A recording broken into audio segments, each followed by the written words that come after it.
Well, we have come to a very interesting point in history in which everything seems to be coming down.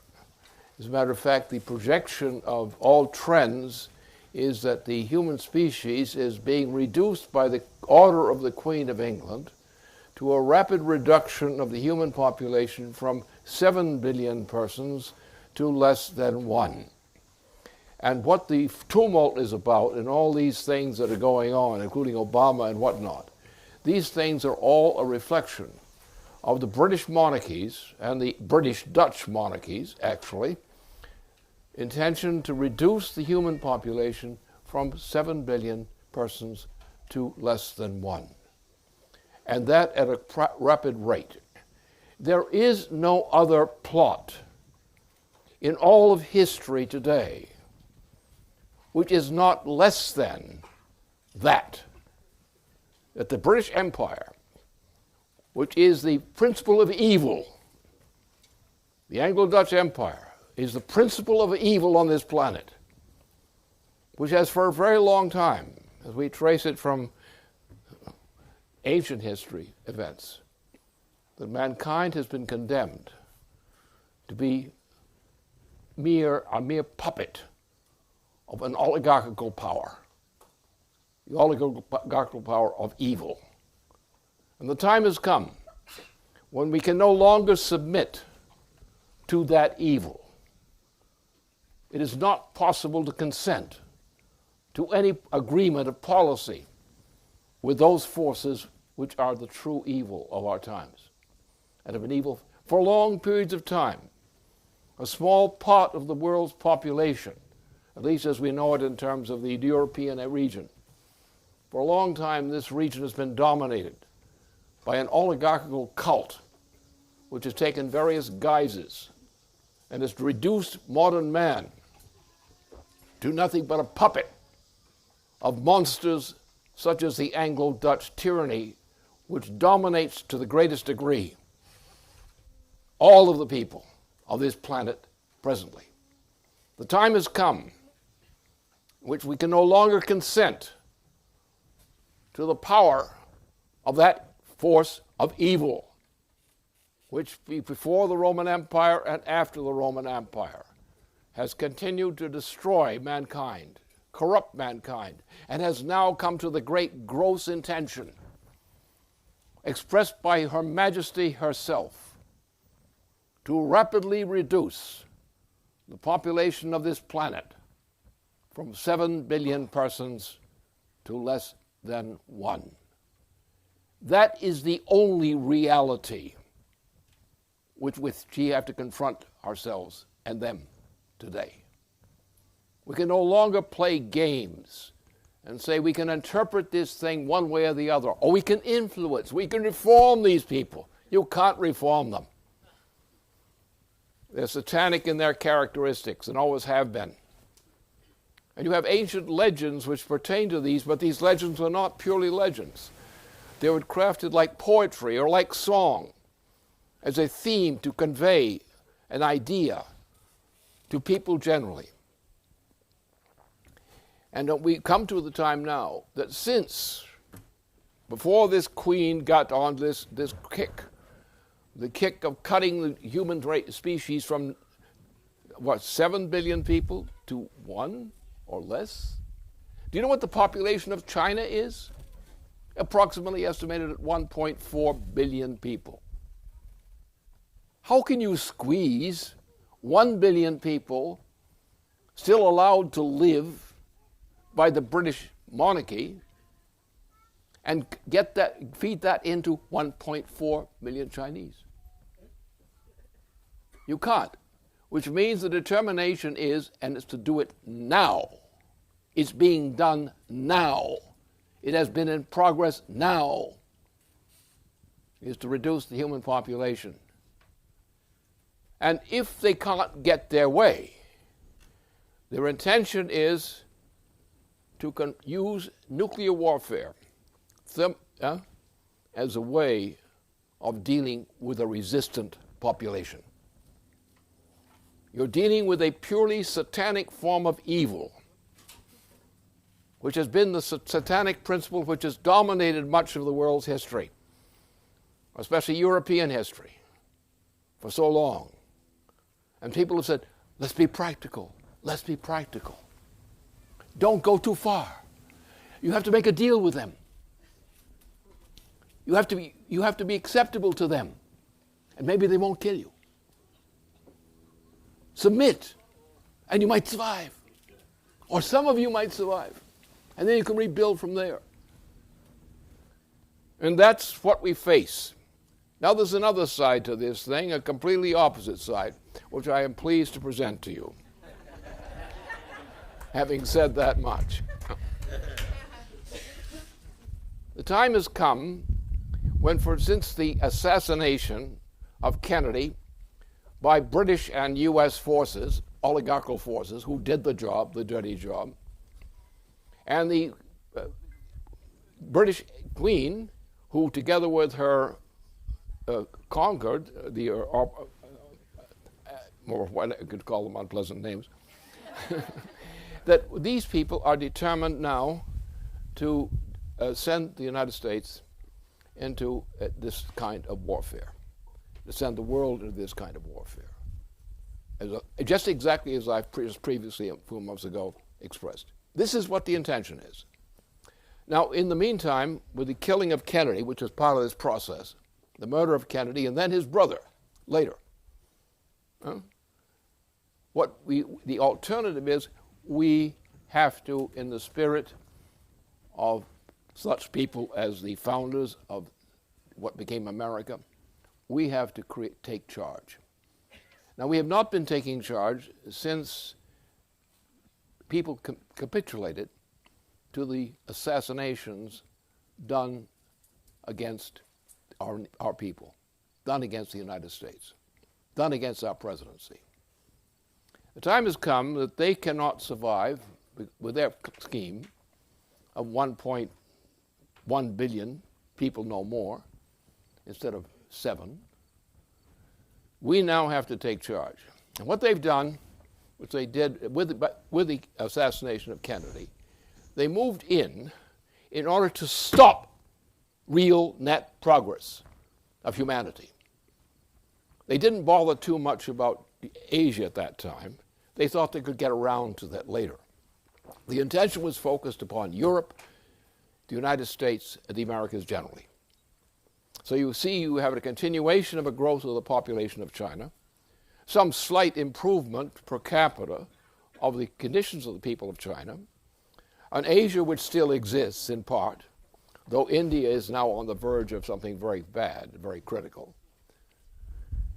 And we've come to the point that we have to take charge. And the symptom for what reasons we have to take charge is that the present trend is the human population is now being driven by the British monarchy and explicitly by the intention of the Queen, the stated intention of the Queen of England, the stated intention of the Dutch, who really own the Queen of England, the Dutch oligarchy. And they are determined to do this job. And they are the enemy we must defeat. Now, the enemy we must defeat will be defeated by the weapons of progress. And we have to understand what progress is. There has been almost no progress in the transatlantic region, that is net progress, since the assassination of John F. Kennedy. Virtually none. You look at the figures on population, on the conditions of life, and so forth. There has been no net improvement in the economic conditions of life of the citizens of the United States as a collection since the assassination of Kennedy. Now, and his brother Bob, who was assassinated to get rid of him too, and expressed their intention. And what you have lived in under this nation, you've lived under presidents which for the most part were criminals. They were criminals who accommodated themselves to this kind of mass slaughter. This has been intended for a long time. The very existence of the founding of the United States and the American colonies in North America at the same time. The time had come, with 2 world wars, and the conclusion of the second and the third, so-called, that now the British oligarchy and what it represents is now moving to slaughter the majority of the human population. That slaughter is already in place. Two presidents, George W. Bush and Obama, are the chosen perpetrators of the horror show that's been going on this far. Now, Obama might be dumped tomorrow morning, but that doesn't make much difference. It does make difference in the sense of getting him out of office.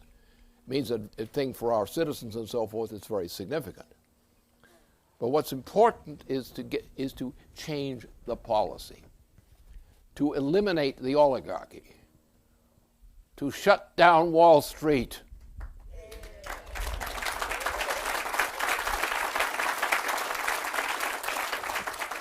Now, Wall Street ain't worth nothing. They've never repaid anything in terms of promissory notes, and never will. They are on the verge planning now, possibly short time from now, things get too rough, probably by the end of this year. They probably will shut down Wall Street. Not entirely, because Wall Street cannot possibly be sustained on its present form of behavior. There's no way that Wall Street can avoid terminal bankruptcy. That doesn't mean that they intend to give up things. It means that they're willing to dump most of their Wall Street comrades in favor of a few, in accord with the principle of the British Queen, who stated repeatedly to reduce the human population from a recent level of 7 billion people to less than 1 billion people. And that's the policy, declared policy of the British monarchy, the Dutch, and so forth. That's their stated policy. And only people who profess themselves to be blind and deaf could deny that. The evidence is everywhere. Look at the condition, the trend and condition of lives, the social conditions, which occurred in the United States in particular. Immediately, with the assassination of John F. Kennedy. So therefore, the time has come that a change has to be made. The answer is generally what that change is. We have to take charge. And we have to take charge as a nation founded on the principles of the United States, the true principles of the United States.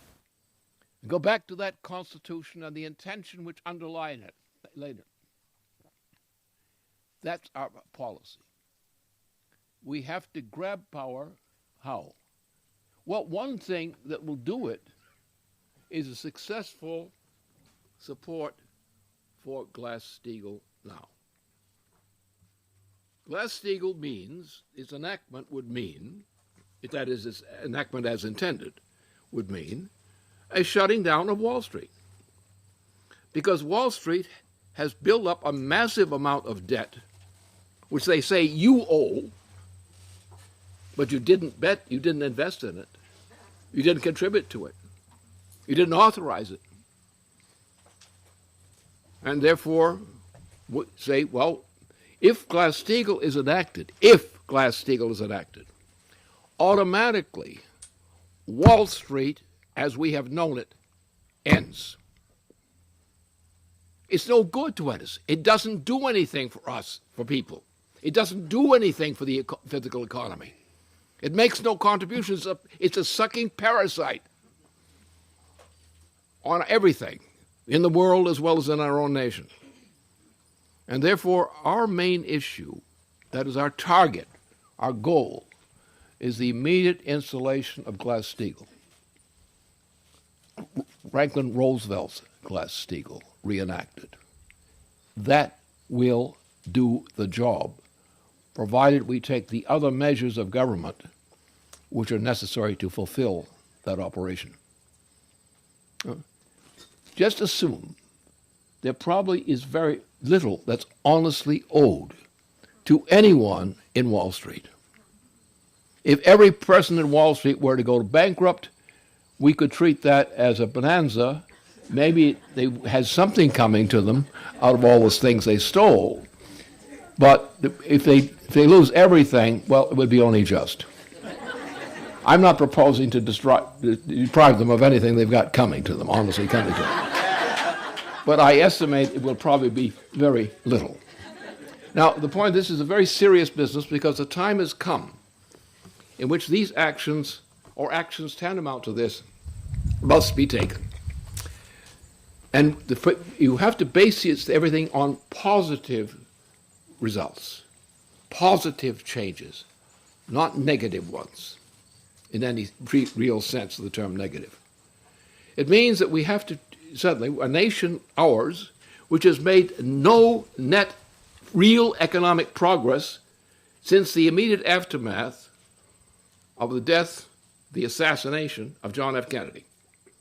There has been no net progress in the United States economy for the people of the United States since that assassination of John F. Kennedy. What happened immediately? They killed John, and they killed his policies, too. His policies were revival policies based on the policies of Franklin Roosevelt and promoted by Eleanor Roosevelt, who was the campaign manager for John F. Kennedy. So they immediately shut down what the Kennedy program was, which had been the same program based on the conceptions of our former president, Franklin Roosevelt. And what happened was they did a trick, which is called Truman. Truman is otherwise known as a trick, a dirty one. And Truman was what they did was when President Roosevelt was ready to win the war. And if you look back at what Roosevelt's policies were for during the war and the post-war period, and compare them with what the policies were of Truman, and you understand what happened. So Roosevelt had a policy of reorganization of the planet. His partner included the Soviet leadership and other forces, because the point was to end war and to bring nations together on the basis of a programmatic program which would mean peaceful resolution of the difficulties. The minute that President Roosevelt died, this entire policy was canceled by the forces associated with Truman, Harry S. Truman, or Harry S. Truman, if you prefer. So we've had a long time, but we didn't stop there. What happened under Truman, we transformed our war heroes into something less than heroic. We took this whole population coming out of the war. We divided it into two categories under Truman. One category was the so-called anti-capitalist or anti-communist category. And they were pitted to get all the good jobs, all the good opportunities, all the political promotion, and so forth. Whereas the rest of the population, which was the majority of the American labor force, was persecuted. Now, with the getting rid of Truman as president, we did manage to make some progress in killing that kind of policy of Roosevelt. But we never uprooted it. And therefore, this oligarchical policy, which is what the right name for it is, the oligarchical policy still was powerful. And it was powerful because it based itself on the connection to the British Empire and its history. And therefore, that's the mess we were in. And we have been in the mess because people were cowardly. Even people who were good people. Johnson was not a bad person, President Johnson. But he was a scared person. And he said so He said, I'm not going to fight these guys because they have the guns and they will use them. So therefore we went into a process which we were no longer the sovereign states of the United States, because we were living under the tyranny of a foreign imperial power, the Anglo-Dutch power, which dominates the planet still to this day. Now the time has come that the debts claimed by the oligarchy will never be paid anyway, one way or the other. There's no value in them. If you crush the American people, the people of Europe, you're only going to kill off the people who would have paid these debts you want from them.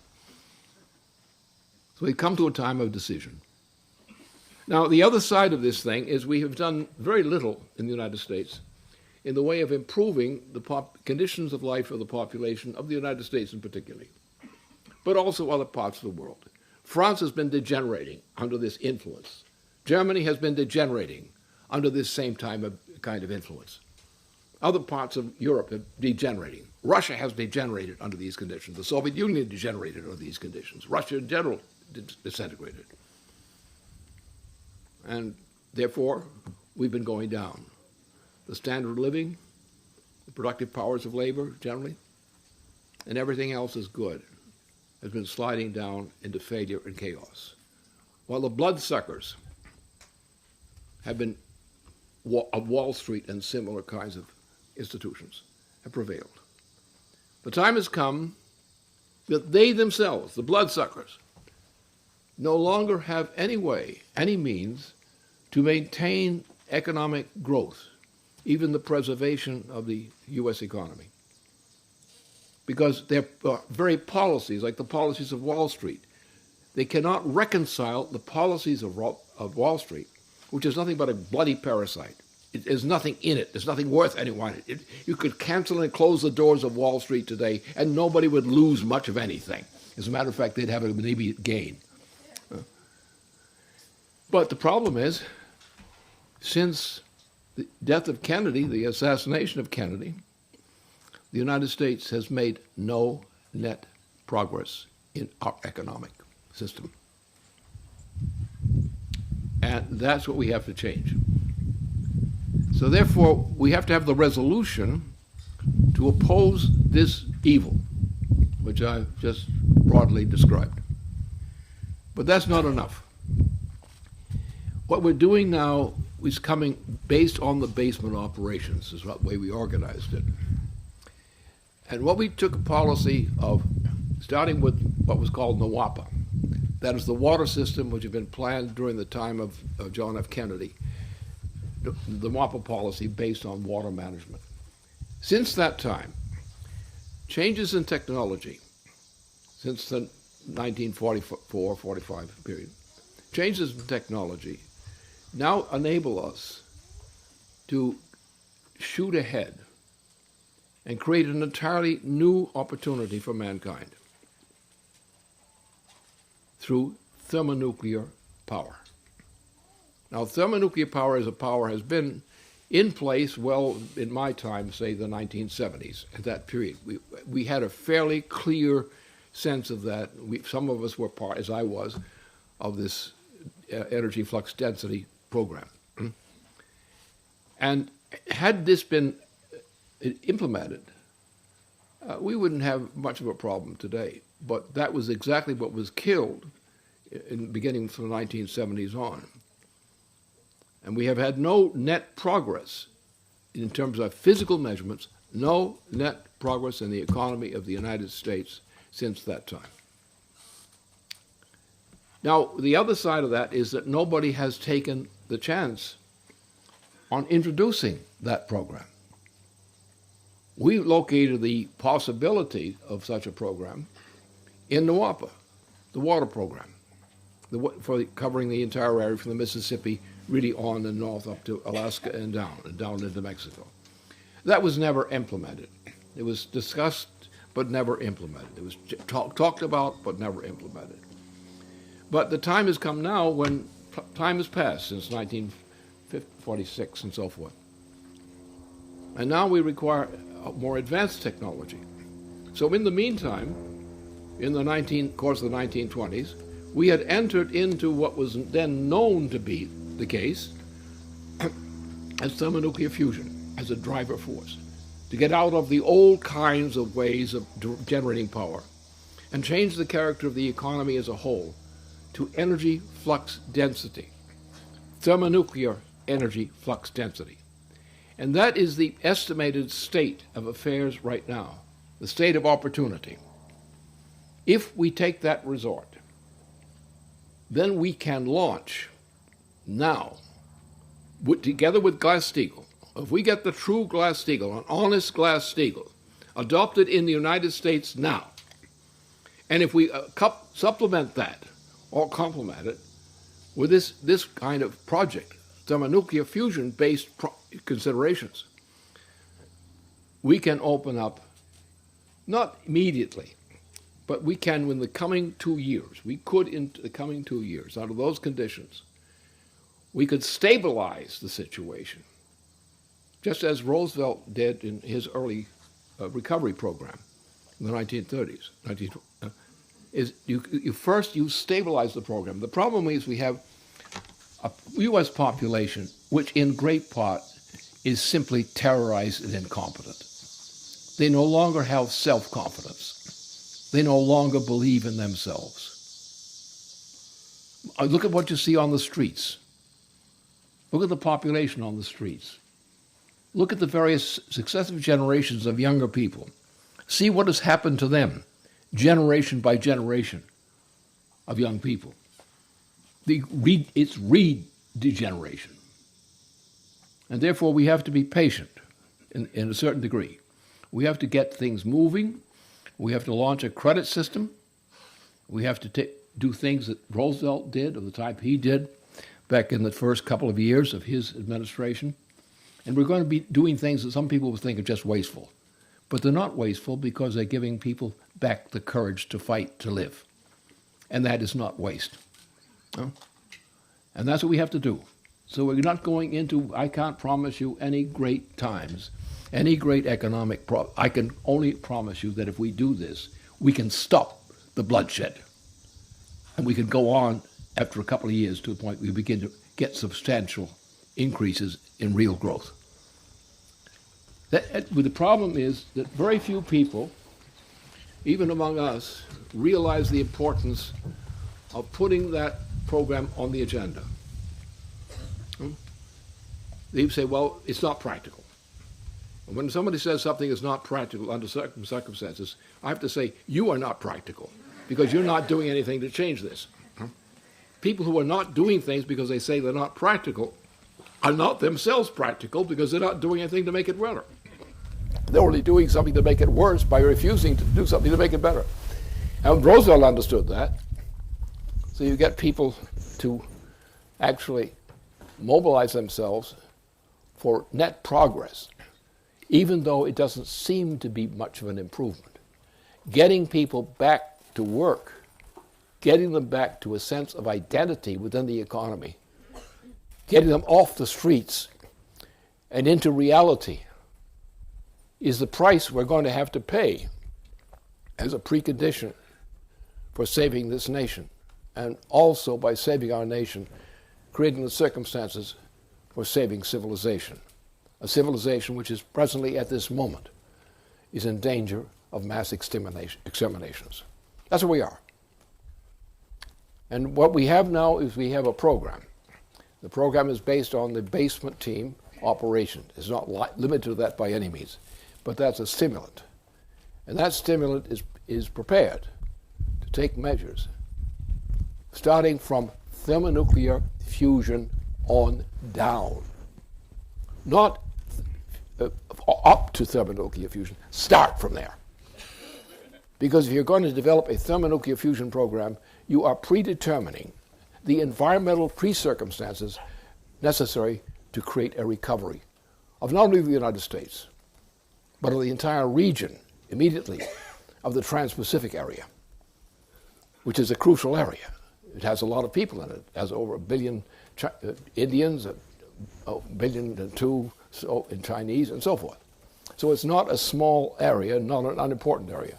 It is not yet destroyed, but if it is redefined and promoted, then you will find that the fact that the marginal capabilities of production in those parts of Asia will be a stabilizing factor on which we can proceed to develop a recovery of the planet as a whole.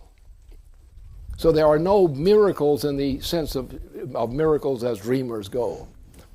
What we have is a tough fight built for us. The promises are not great, but the promise is not being destroyed. And that's the first demand, that we not be destroyed or allow ourselves to be destroyed.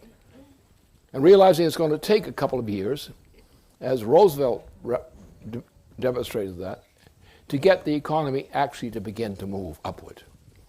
You have to be patient, but the most important thing is you cannot have our citizens and our young people convinced that they are being thrown on the ash can. And there are many of them who are being thrown on the ash can. Therefore, you have to restore recognition of the right to a living, the right to an opportunity, which must be given to every sane American citizen and adolescent. Establishing that is the precondition for any possible success.